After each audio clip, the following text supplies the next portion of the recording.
Let's talk about your favorite hobby, gatekeeping. Racist America doesn't just envy and suppress their true admiration with hate, they gatekeep you as well. The racists are so delusional and obsessed with their proximity to black superiority that they believe that they can and are currently gatekeeping black culture. They are still willing to believe that they are somehow the bouncers of the country, keeping anyone from getting close to their home-based celebrities. Here comes Racist America with her vanilla culture and Secret Service mentality, stating, I'm gonna need to see some ID. As if black people are supposed to identify themselves to visitors on their land. Gatekeeping is so bad that we have illegal immigrants from Europe calling for the deportation of others as if they have the land rights to make that determination. It took the ICE raids to expose just how many non-black people gatekeep employment from black indigenous people. They're like, sorry, that's 6 adults and 2 children stacked like boxes in a 2-bedroom apartment, where the actual tenants on the lease are lice, bedbugs, and roaches. Racists truly believe they're in the position to withhold opportunities, making claims like, this isn't really for you. Gatekeeping everything like they bought the country at Dollar Tree, knowing that the only reason that they are here and alive is because of black people. Gatekeeping from the people that actually bring life to every space that they're in is like having a wedding in the dark. Racist America wants your culture, but not your presence. They want your talent, but they don't want to give you the credit. They want your struggle, but not the truth behind it. We love diversity. Just not the kind that challenges us, speaks up, or God forbid, asks to be treated fairly. This fake-ass country stays acting like a bouncer at a Diddy party. Just ask them, who's holding the damn gate and stopping certain people from entering? You ever notice how America calls you dangerous once you start waking people up? Because back in the early 1900s, there was a man who terrified white power.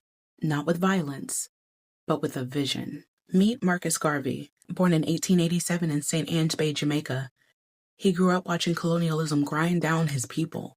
By the time he hit Harlem, he wasn't there to play respectability politics. He was there to build an empire for Black pride.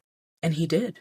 He founded the Universal Negro Improvement Association. And by the 1920s, it wasn't just a movement. It was the largest Black mass organization in the world, with millions of members from Harlem to Haiti to Lagos. He launched the Black Star Line.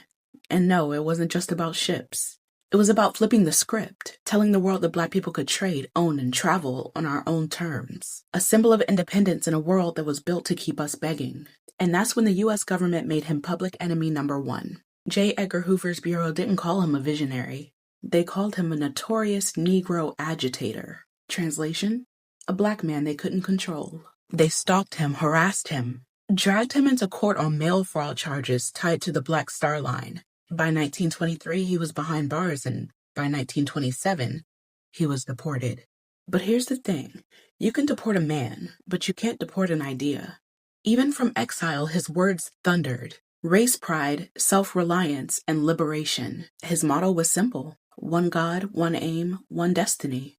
And his fire lit the way for all the movements that came after. The Nation of Islam, the Pan-Africanists. Malcolm X's father even preached his name.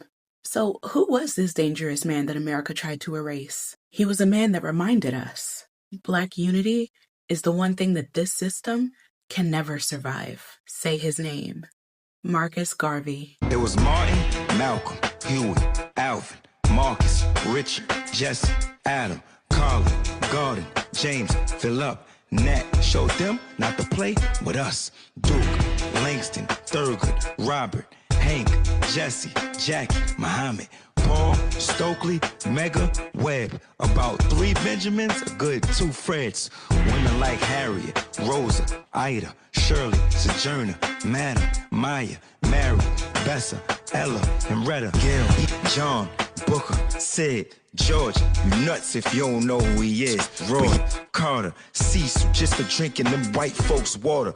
All kings and queens, yes, for real. Until the ones that we lost, like Emmett Till.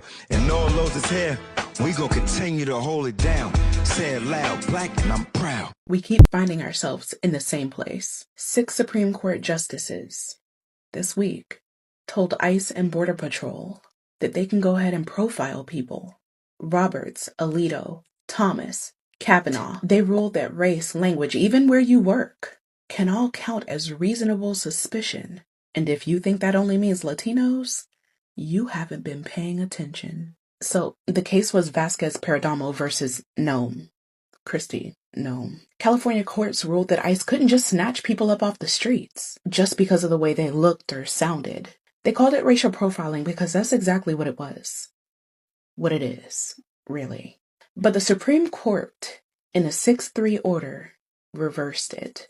They didn't say race alone is enough, but they opened the door wide by letting ICE use race, language, or workplace patterns as justification. And let's be real, that greenlights profiling. Sotomayor warned that this risks making Latinos second-class citizens. And she's right.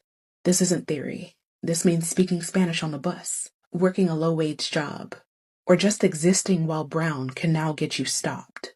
But it doesn't end with Latinos, does it?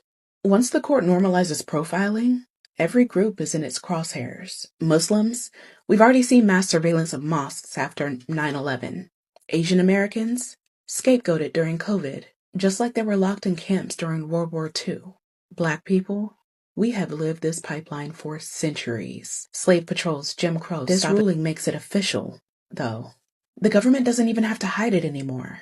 And history is clear. Once the state is allowed to target one group, it always expands. Fugitive slave laws gave patrols power over every black body. Japanese internment was justified as national security. McCarthyism dragged anyone accused of being different through show trials. Now it's ICE and Border Patrol, all with the Supreme Court blessing it.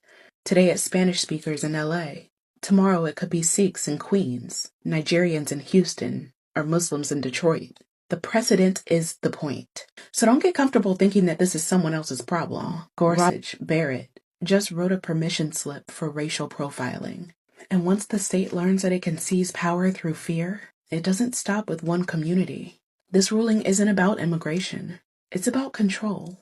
And history tells us, once they test it on the vulnerable, the rest of us are next.